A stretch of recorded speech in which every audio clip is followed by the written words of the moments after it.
નમસ્કાર મિત્રો, ગઈકાલના શ્લોક 1માં અર્જુને શ્રીકૃષ્ણ સમક્ષ આપણી બધાની મૂંઝવણ રજૂ કરી હતી કે કર્મનો સંન્યાસ ત્યાગ કરવો શ્રેષ્ઠ છે કે નિષ્કામ ભાવે કર્મ કરવું.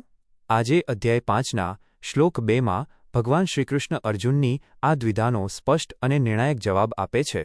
ભગવાન કહે છે કે બંને માર્ગો કલ્યાણ કરનારા છે, પરંતુ સંસારમાં રહીને તણાવ વગર જીવવા માટે કર્મયોગનો માર્ગ સૌથી શ્રેષ્ઠ અને સરળ છે. જ્યારે આપણને જીવનમાં બે રસ્તામાંથી એક પસંદ કરવાનો હોય ત્યારે આપણું મન મૂંઝાઈ જાય છે. અર્જુનની આ જ મૂંઝવણ દૂર કરતા શ્રીકૃષ્ણ આજના શ્લોકમાં કહે છે કે કામ છોડીને ભાગી જવું એ સંન્યાસ નથી, પણ કામ કરતી વખતે પરિણામની ચિંતા છોડી દેવી એ જ સાચો અને શ્રેષ્ઠ માર્ગ છે. ચાલો શ્રીકૃષ્ણના આ અમર સંદેશને સમજીએ. 3. શ્લોક અને અર્થ. શ્રી ભગવાનુવાચ સંન્યાસઃ કર્મયોગશ્ચ નિઃશ્રેયસ્કરાવુભૌ તયોસ્તુ કર્મસન્ન્યાસાત્ કર્મયોગો વિશિષ્યતે. 2.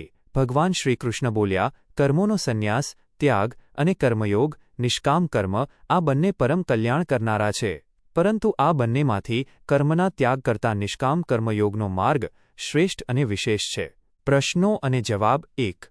શ્રીકૃષ્ણના મતે આજના શ્લોક અનુસાર કયા બે માર્ગો પરમ કલ્યાણ કરનારા છે?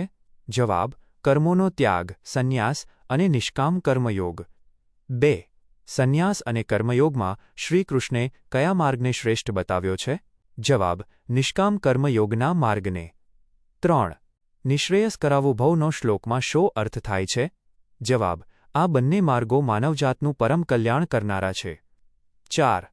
આ શ્લોક ગીતાજીના કયા અધ્યાયનો છે? જવાબ: 5મા અધ્યાયનો, કર્મ સંન્યાસ યોગ. 5. શ્લોકની શરૂઆતમાં ઉત્તર કોણ આપે છે?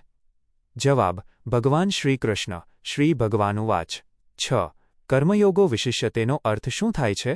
જવાબ: કર્મયોગનો માર્ગ વિશેષ અને ચડિયાતો છે.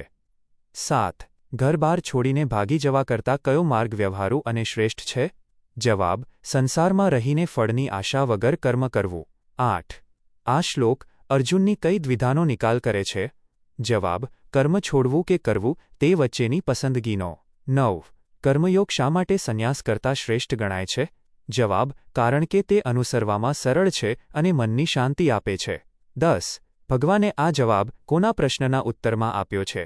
જવાબ: અર્જુનના પ્રશ્નના ઉત્તરમાં. 5.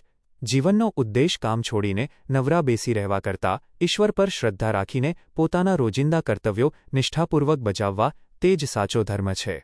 નોકરી કે ધંધામાંથી ભાગી જવાને બદલે પરિણામ કે નફા નુકસાનની ચિંતા છોડીને શ્રેષ્ઠ કામગીરી આપવી એ જ સફળતાનો માર્ગ છે. અભ્યાસ કે જવાબદારીઓથી ડરવાને બદલે સખત મહેનત અને નિષ્કામ ભાવે તૈયારી કરવાથી જ સફળતા અને પ્રગતિ મળે છે. 6. નિષ્કર્ષ જવાબદારીઓથી દૂર ભાગવા કરતાં ફળની આશા વગર સાચા મનથી કરેલું કર્મ જ મનુષ્યને સાચી શાંતિ અને પ્રગતિ તરફ લઈ જાય છે.